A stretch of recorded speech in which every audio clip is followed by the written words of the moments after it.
Most people believe they've already missed the chance to buy anything truly cheap.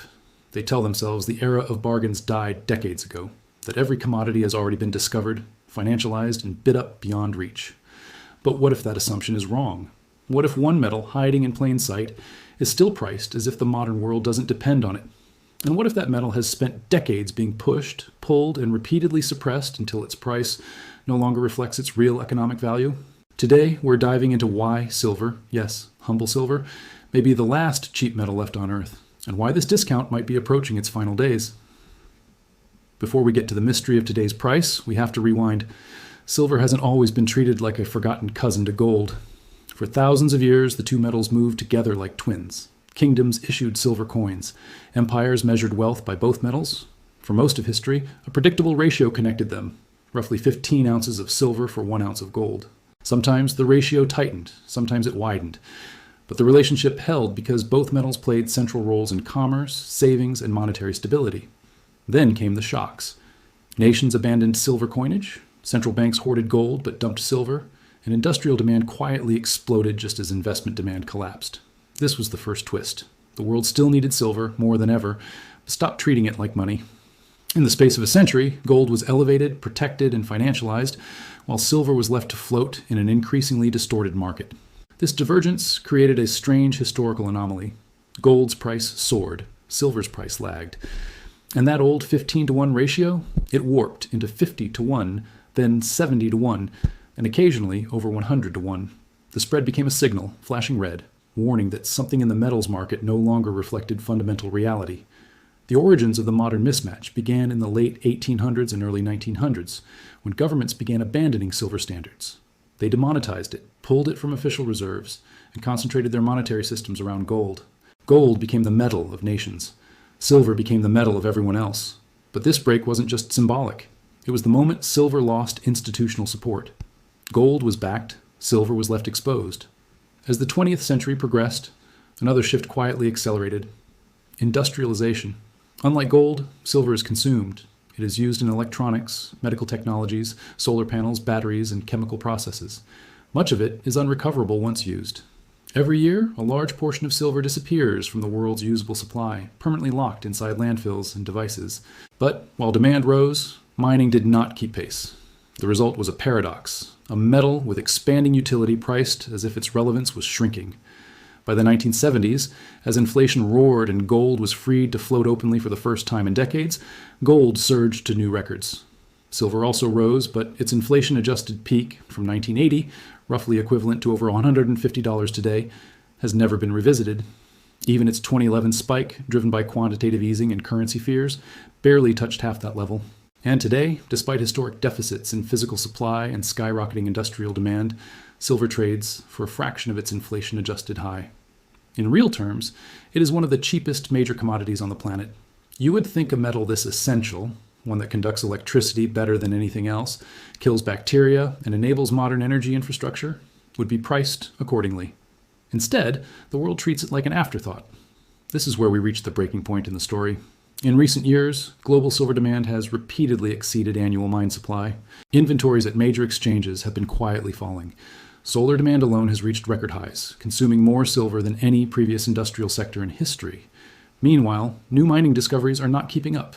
Silver is often a byproduct metal, dependent on the production cycles of lead, zinc, and copper. When those industries slow, silver output drops with them, regardless of demand. The fallout of this imbalance is subtle but dangerous. Persistent deficits mean the world is relying on above-ground stockpiles that are shrinking every year. Investors rarely notice the trend until the floor collapses, but markets built on dwindling reserves cannot stay calm forever. Once inventories reach a stress threshold, the price does not adjust gradually, it snaps. Historically, whenever silver has been undervalued for too long, the eventual correction has been violent. The Hunt brothers in 1980, the short squeeze attempts in the 2010s, the repeated warnings from mining CEOs that silver cannot stay below its cost of production indefinitely. Each episode has the same cause. A long period of artificial calm followed by a sudden realization that the underlying supply and demand equation is completely out of alignment. Attempts to fix this imbalance have usually failed. Nations ceased minting silver money hoping it would stabilize the market. It didn't. Regulatory changes tried to reduce price volatility. They didn't. Even modern paper markets, futures contracts, derivatives, synthetic exposure have created more complexity without addressing the core issue. You can shift the perception of price through financial instruments, but you cannot change the physical reality of extraction, depletion, and industrial scarcity. And that brings us to the modern parallels, because the patterns are repeating almost perfectly. Today, gold sits near record highs. Central banks around the world are buying more gold than at any time since the 1960s. Investors are pouring into gold ETFs. Nations are shifting reserves away from the dollar and toward hard assets. But silver? It is nearly absent from headlines. Despite being 20 times more critical to modern technology, it trades at a discount so extreme that the gold-to-silver ratio now sits far outside its historical range. To put the undervaluation into perspective, consider this. If silver simply returned to its inflation-adjusted 1980 high, it would need to rise several multiples from current levels. If it returned to its historical valuation relative to gold, the move would be even larger. And if industrial demand continues expanding at its current trajectory, the market faces the possibility of multi-year structural shortages that will eventually force a repricing, whether investors are ready or not. Shocking data points stack up. Solar manufacturers are warning of supply strain. Mining companies are reporting declining ore grades. Government stockpiles, once abundant, are almost entirely gone. Some analysts estimate the world now produces less silver annually than the renewable energy sector alone will require in the coming decade. Yet the price still moves sluggishly, as if industrial demand were just a footnote. History suggests that when perception and reality diverge for too long, the correction is not slow or modest, it is explosive. The longer silver remains, the last bargain in the commodities market, the more dramatic the eventual breakout is likely to be. So what does all of this mean for the viewer today? First takeaway. Silver's undervaluation is not a coincidence. It is the result of a long, consistent pattern of monetary abandonment, supply stagnation, and rising industrial dependence. The price you see today is built on decades of structural misalignment. Second takeaway, inflation-adjusted analysis reveals a metal trading far below its historical peaks, despite today's demand being higher and more essential than at any point in the past.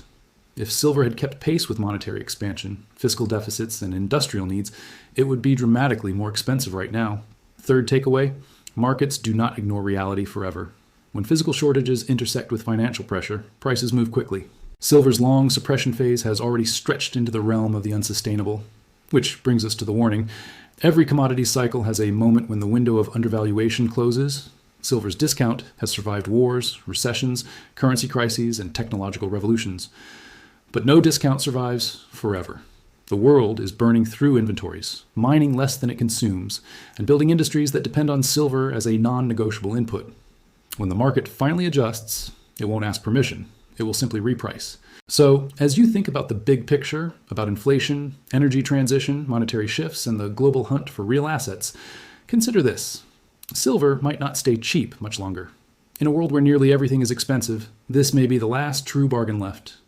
If you found this breakdown useful and want to dive deeper into the forces shaping precious metals, commodities, and global markets, consider subscribing.